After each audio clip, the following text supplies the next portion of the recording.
So welcome back everyone, and what we're going to talk about today is pretty simple. It's actually about a fan. Now this isn't just any fan. This was the fan that NZXT realized, based on feedback that they received, that they should have included with the NZXT H510 Elite. And that was one of our criticisms as well. It was a very nice case. It cost a good chunk of money.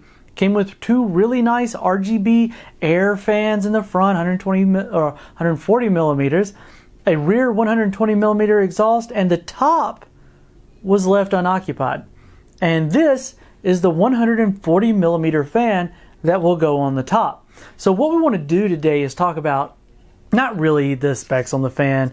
I mean, let's see here. It doesn't even say on here. It's just 12 volt rifle bearing fan, ARF-AF14C-RB.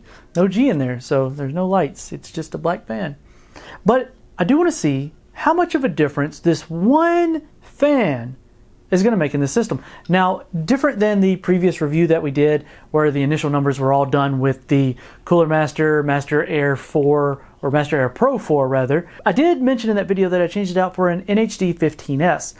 That's what's still in the system here. So we're going to look at the numbers at stock and then overclock, just like what we did in a previous video. If you want to see overclocking and tuning the 3900X, go ahead and hit the little square or circle, whichever side it ends up on. Hit that, take a look at that. But we're going to take this and I'm going to put it in the H510 Elite. I'm going to see, does this one fan really make that big of a difference? Alright, so after the absolutely painless process of installing the 140 millimeter fan in the top by screwing it in, and even connecting the fan to the Smart Hub V2 in the back, as there was still an open spot for the fan. Like mentioned in the review, it kind of didn't make sense to not have one up there. You had a spot to plug it in and let it be controlled via the fan hub.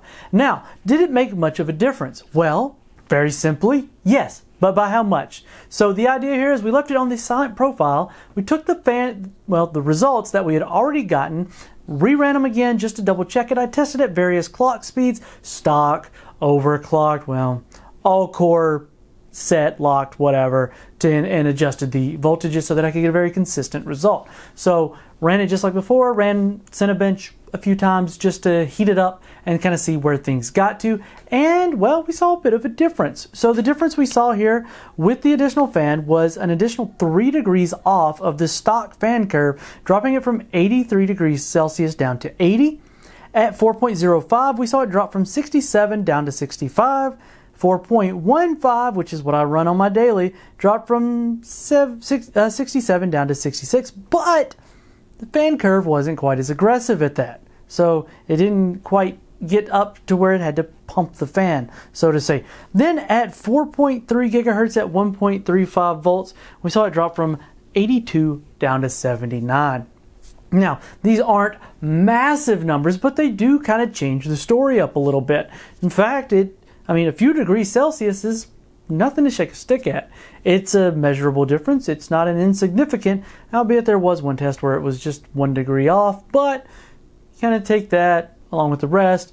Overall, it's definitely a good move. Glad to see NZXT take this feedback from viewers, reviewers, readers, buyers, everybody really, and decide to throw this fan in. Now, if you already bought the case and it did not come with the fan, just hit up NZXT. They'll send you one out with no problem. And if you buy the case going forward, it's going to have it already installed, so even better on that end. So guys, I'd love to hear your thoughts on this down below. You glad they did it? Does it really make that big of a difference? Does it change your mind on the case? Love to hear your thoughts. So this has been Keith with WCCF Tech TV. Make sure you're subscribed and hit that notification bell so that we don't miss you in the next one.